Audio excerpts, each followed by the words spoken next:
Hello, hi guys. ನೀವು ನೋಡ್ತಾ ಇರ್ಬೋದು ಇವತ್ತು ನಾನೇನು ಮಾಡ್ತಾ ಇದ್ದೀನಿ ಅಂತ. ಇವತ್ತು ಗುಲಾಬ್ ಜಾಮೂನ್ ಮಾಡ್ತಾ ಇದ್ದೀನಿ. ನನ್ನ ಮಕ್ಕಳು ಸ್ಕೂಲಿಂದ ಬರೋದು ಲೇಟಾಗಿ ಇನ್ನೇನು ಬರ್ತಾರೆ. ಸ್ಪೆಷಲ್ ಕ್ಲಾಸ್ ಇದೆ ಅಂತ ಒಬ್ಬ ಹೇಳ್ತಿದ್ದಾನೆ. ಅವ್ನು ಬರೋಷ್ಟರೊಳಗಡೆ ಇದನ್ನು ಪ್ರಿಪೇರ್ ಮಾಡ್ಕೊಳ್ಳೋಣ ಅಂದ್ಕೊಂಡಿದ್ದೀನಿ. ಸ್ವಲ್ಪ ಮಟ್ಟಿಗೆ ಮಾತ್ರ ಮಾಡ್ಕೊಳ್ತಾ ಇದ್ದೀನಿ. ಬಿಕಾಸ್ ನನ್ನ ಮಕ್ಕಳಿಗೆ ಮಾತ್ರ ತುಂಬ ಸ್ವೀಟ್ ತುಂಬ ಇಷ್ಟ ಆಗೋದು. ಹಾಗಾಗಿ ನನ್ನ ಮಕ್ಕಳಿಗೆ ಮಾತ್ರ ಮಾಡ್ತಾಯಿದ್ದೀನಿ. ನೋಡ್ಕೊಳ್ಳಿ ಗೈಸ್. ಈಗ ಸ್ವಲ್ಪ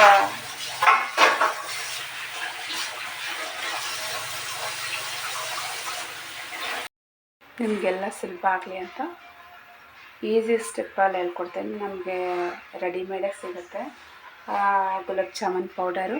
ನಾನು ಗುಲಾಬ್ ಜಾಮೂನ್ ಪೌಡರ್ಗೆ ಸ್ವಲ್ಪ ನೀರು ಮಿಕ್ಸ್ ಮಾಡ್ಕೊಳ್ತಾ ಇದ್ದೀನಿ. ಸ್ವಲ್ಪ ಸ್ವಲ್ಪ ನೋಡಿಕೊಂಡು ಮಿಕ್ಸ್ ಮಾಡ್ಕೊಳ್ಳಿ. ಅದು ಮೈದಾ ಹಿಟ್ಟು ಥರ ಇದು ಮಾಡೋದು, ಬರೀ ಬೆರಳು ಮಾತ್ರ ಕೆಲಸ ಮಾಡಬೇಕು ಇದರಲ್ಲಿ.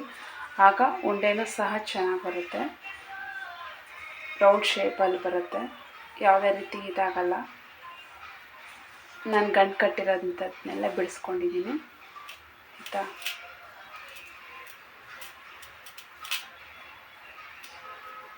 ನೋಡಿ, ನನ್ನ ಅಂಗೈ ಏನೂ ಆಗಿಲ್ಲ, ಬರೀ ಬೆರಳು ಮಾತ್ರ ಆಗಿದೆ. ಓಕೆ, ಇದು ಬರೀ 10 ಮಿನಿಟ್ಸಲ್ಲಿ ಆಗುವಂಥದ್ದು ಗಾಯ್ಸ್. ಇದಕ್ಕೆ ನಾನು ಸ್ವಲ್ಪ 1 ಟೇಬಲ್ ಸ್ಪೂನ್ ತುಪ್ಪ ಮಿಕ್ಸ್ ಮಾಡ್ಕೊಳ್ತಾ ಇದ್ದೀನಿ ಆಯಿತಾ. ಈಗ ಸ್ವಲ್ಪ ಹಾಕ್ಕೊಳ್ತಾ ಇದ್ದೀನಿ ಅಷ್ಟೇ.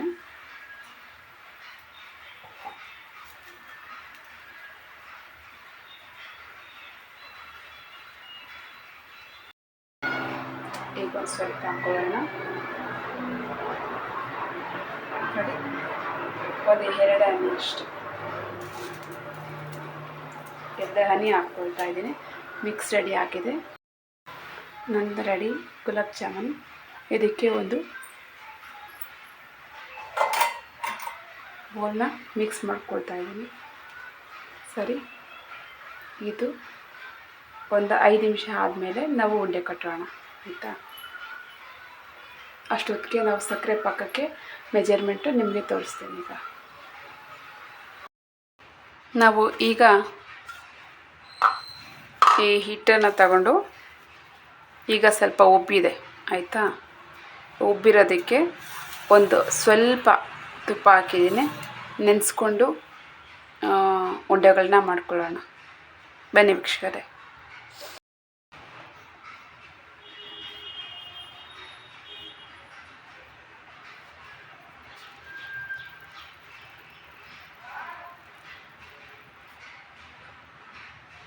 ರೆಡಿ.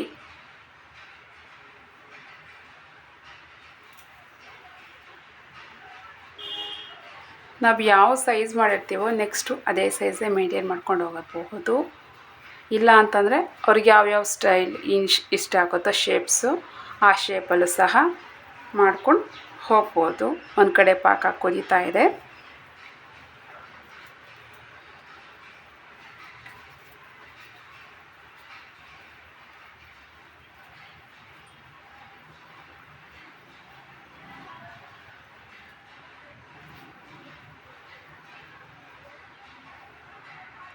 ಇದು ಬಾಣಲಿಗೆ ನಮಗೆ ಎಷ್ಟು ಬೇಕು ಎಣ್ಣೆ ಅದು ಉರಿಯೋದಕ್ಕೆ ಸ್ವಲ್ಪ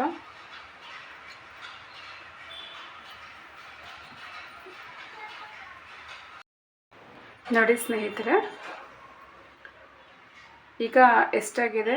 1 4 5 10 ನೋಡಿ 20 ಆಗಿದೆ. 20 ಆಗಿದೆ ಅರ್ಧ ಪ್ಯಾಕೆಟಲ್ಲಿ. ಈಗ ನಾವು ಬೇಗ ಮಾಡ್ಕೊಳ್ಳೋಣ. ಇವತ್ತು ನಾವು ಮಾಡೋಕ್ಕೆ ಹೊರಟಿರೋಂಥದ್ದು ಡ್ರೈ ಜಾಮೂನು. ಹಾಗಾಗಿ ಸ್ವಲ್ಪ ಸಕ್ಕರೆ ಜಾಸ್ತಿ ಬೇಕಾಗುತ್ತೆ. ನಾನಿಲ್ಲಿ ಸಕ್ಕರೆ 1.5 ಲೋಟ ತೊಗೊಳ್ತಾ ಇದ್ದೀನಿ.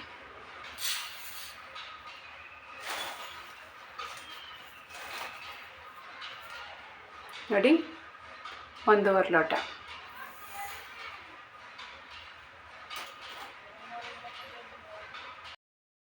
ನಾನು ಡ್ರೈ ಜಾಮೂನ್ ಮಾಡೋದ್ರಿಂದ ಸ್ವಲ್ಪ ನೀರು ಕಡಿಮೆ ಹಾಕ್ಕೊಳ್ಳೋದು ಉತ್ತಮ. ಆಯಿತಾ? ಇದು ಕುದ್ದಾದಮೇಲೆ ನಾವು ಏಲಕ್ಕಿ ಹಾಕೊಳ್ಳೋಣ. ಬನ್ನಿ ಮಾಡೋಣ. ಸಕ್ಕರೆ ಕುದೀತಾ ಇದೆ, ಕುದಿಯೋದಕ್ಕೆ ಸ್ಟಾರ್ಟ್ ಆಗಿದೆ. ಇನ್ನೊಂದು ಕಡೆ ಎಣ್ಣೆ ಕಾಯ್ತಾ ಇದೆ. ಕಾದ ತಕ್ಷಣ ಹಾಕೋದು.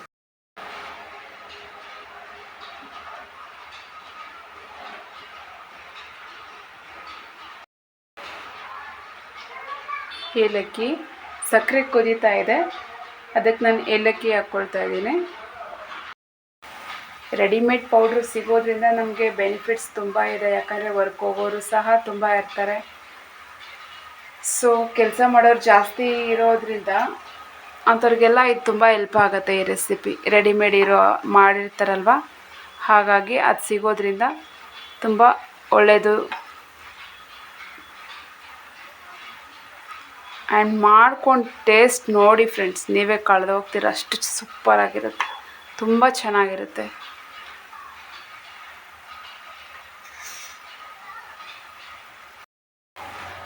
ಇದನ್ನು ನಾನೊಂದು ಜಾಲರಲ್ಲಿ ತಗೊಳ್ತಾ ಇದ್ದೀನಿ.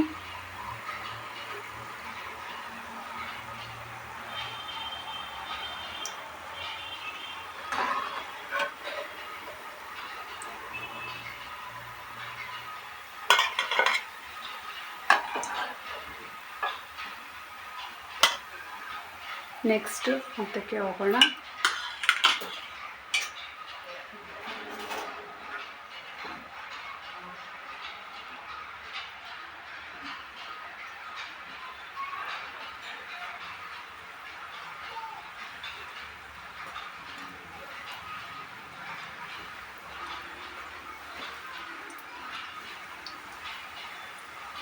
ಬಾಣಲಿ ದೊಡ್ಡದಾಗಿದ್ದಾಗ ನೀವು ಎಷ್ಟು ಬೇಕಾದರೂ ಅದಕ್ಕೆ ಹಾಕ್ಕೋಬೋದು.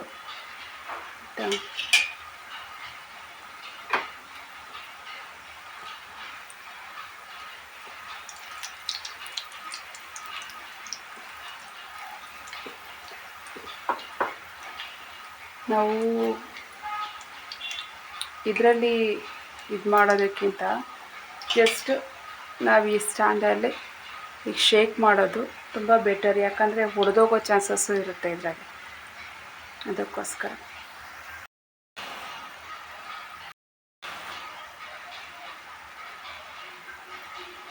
ಡ್ರೈ ಫ್ರೂಟ್ಸು ಇದಕ್ಕೆ ಬೇಕಾಗಿರುವಂಥದ್ದು. ಲಾಸ್ಟಿಗೆ ಗ್ರಾರ್ನಿಷ್ ಮಾಡೋದಕ್ಕೆ ಡ್ರೈ ಫ್ರೂಟ್ಸ್ ಹಾಕೊಳ್ಳೋಣ.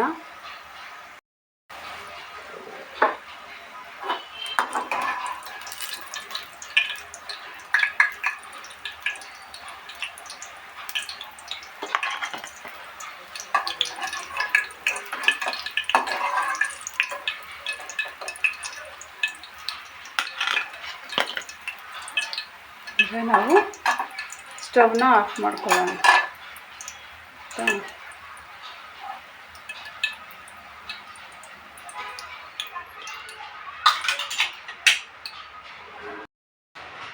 ಈ ಪಾಕಕ್ಕೆ ನಾವು ಎಣ್ಣೆಯಲ್ಲಿ ಫ್ರೈ ಮಾಡಿದ್ವಲ್ಲ ಜಾಮೂನನ್ನು ಇದಕ್ಕೆ ಹಾಕೊಳ್ಳೋಣ.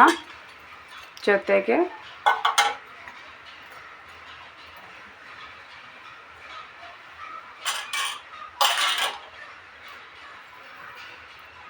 ನೋಡಿ ಬಾದಾಮಿನ ಹಾಕೊಳ್ಳೋಣ.